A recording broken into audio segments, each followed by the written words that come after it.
Okay, hello and welcome to today's episode of Road to Winning a Natural IFBB Pro Card. Speaking of which, it's an update. So it turns out the Two Bros Pro Show that I have in mind actually doesn't give pro cards out in that show, which is crazy because it's just like every week I find out something new about this whole bodybuilding landscape and how it works. So what happens is, and it's probably something I should have had a look at beforehand, but on there, actually, I'll show you. I guess maybe it's my fault, maybe it's theirs. I don't know. I'll show you on their Instagram. Uh, Two bros. So on their Instagram, they basically show what their schedule is. So I looked at national regional qualifier. I was like, okay, cool. National regional. It just means like basically it's a natural. It just means a natural show that I could do. So I was like, fine, that's all good. I'll do a natural show.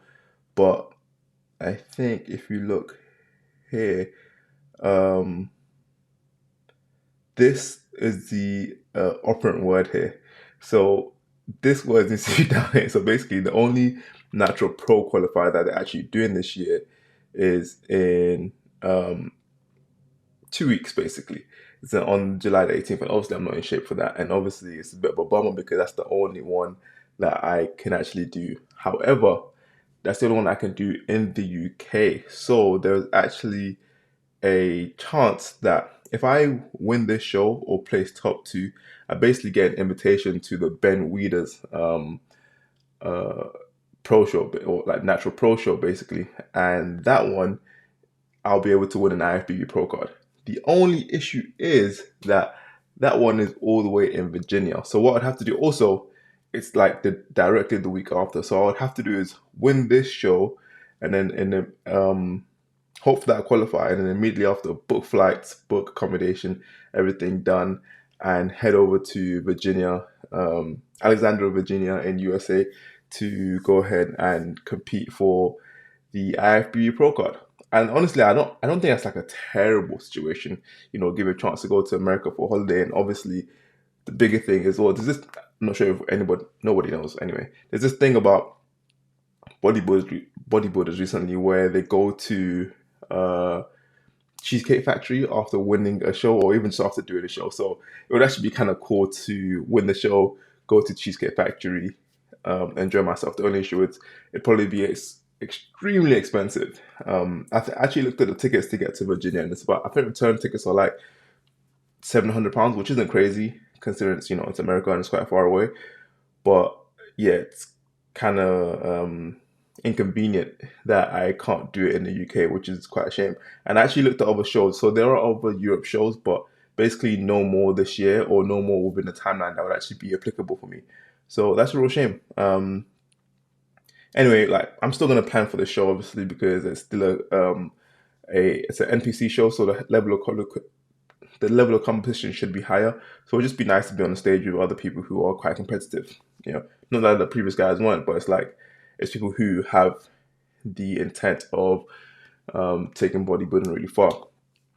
So that's a bit of a bummer. And the way I found out was I was at the gym and somebody recognized me. It was at my new gym. Somebody recognized me and they asked me what show I'm doing.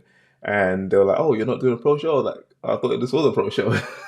Turns out it was in fact not a pro show. And they're not planning to do a pro show, but they're planning to do the WMBF show that I wanted to do in October.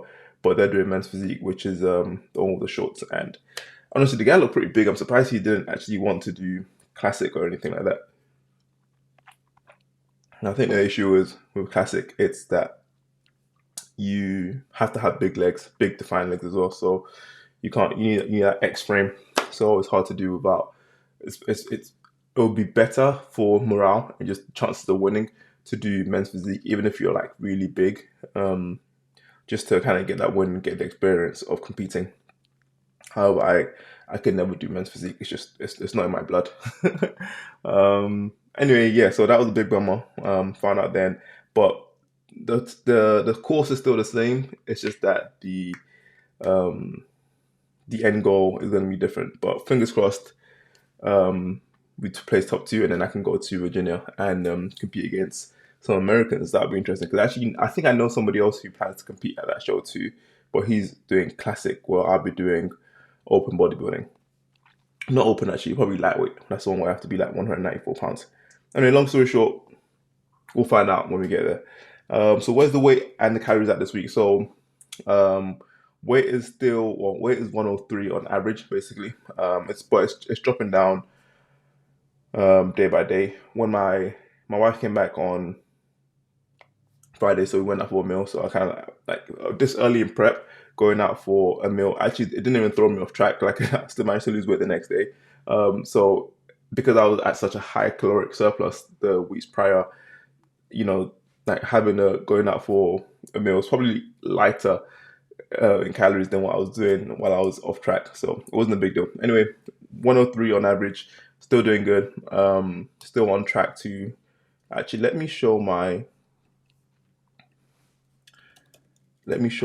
grand scheme of things. This is basically my so this like I've been logging daily for there, but basically here it's kind of like the trajectory that I'm planning to go on.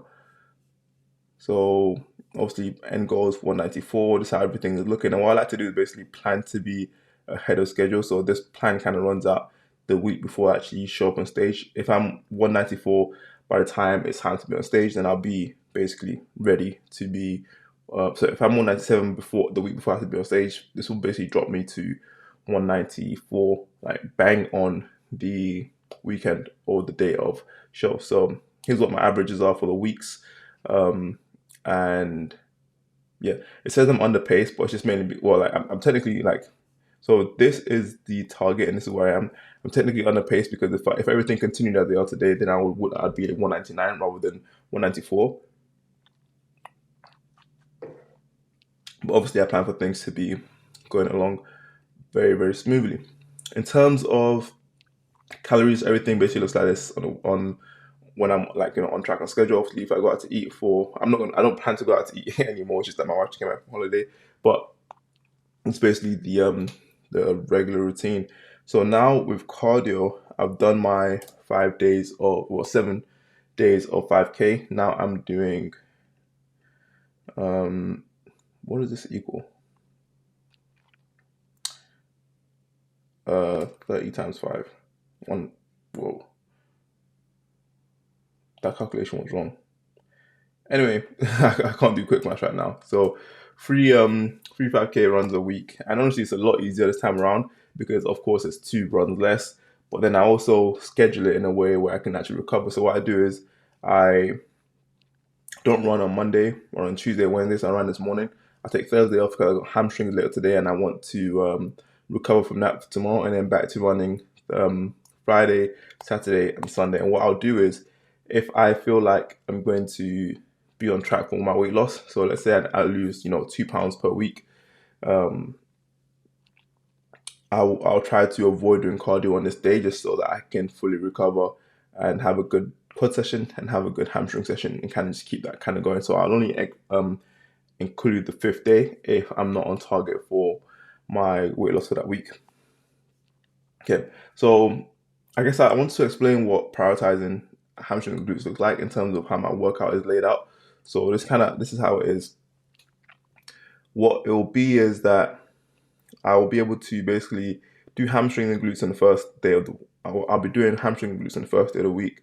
Chest, that's fine, and then hamstrings prime by itself on the 3rd day. So well, yeah, 3rd day, but it's Wednesday, and I'll be doing Romanian deadlifts. Now the reason why I want to leave Romanian deadlifts like for hamstrings only is because I've noticed that if I have other things going on around that time, and I even try to like separate it from when I'm doing back as well.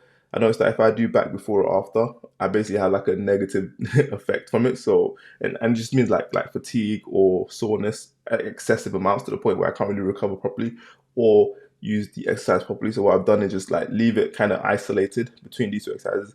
And this abs and arm day is basically a rest day. So it's really a standalone day where I can really target it. And then lying leg curls was a hamstring exercise, and then the hip abductions. It's just to make sure that I have these muscles here. I can see that I need to work on them, so this is why I need to work on the hip abductors.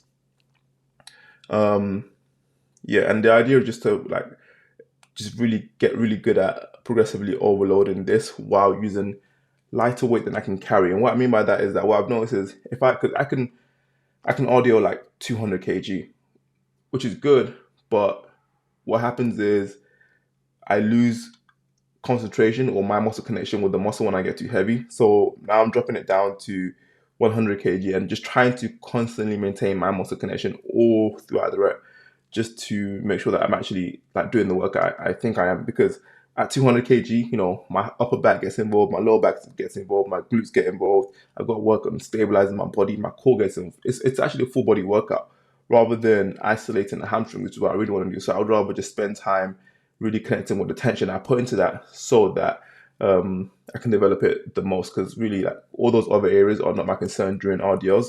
So I might as well just drop the weight and keep in touch with the muscle, and line hamstring curl is another way to keep the engagement.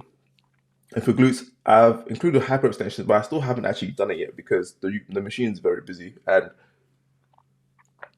in the past, whenever I've done it, it's really worked my I have like a bad knee problem, like behind my knee when I use this. So I always try to avoid it, but my friend showed me a different technique, so I'm going to try to implement that because a lot of people swear by it, and I still haven't been able to actually connect with it.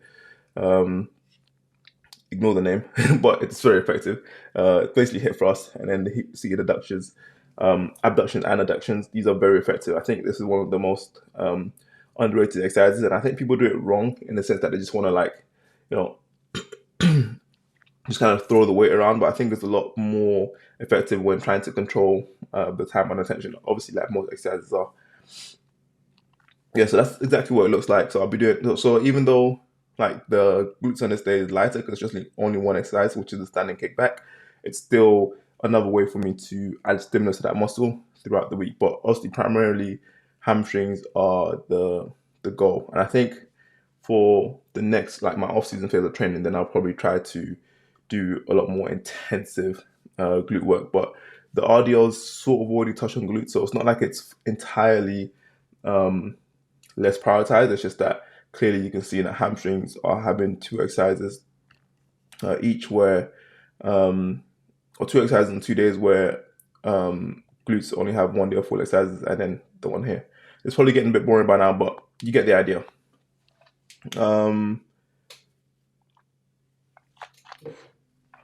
I think I already explained what I actually know about the show. The show is in Wigan, like you probably saw there. No idea about the location. I'm hoping that as I get closer, I'll find out what the timing situation is like.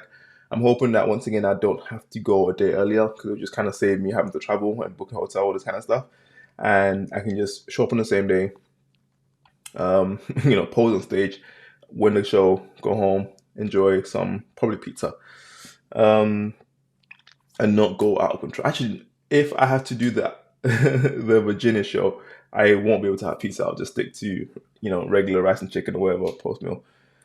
And that's something like obviously I'm not afraid of. I actually prefer that because I can just stay locked in.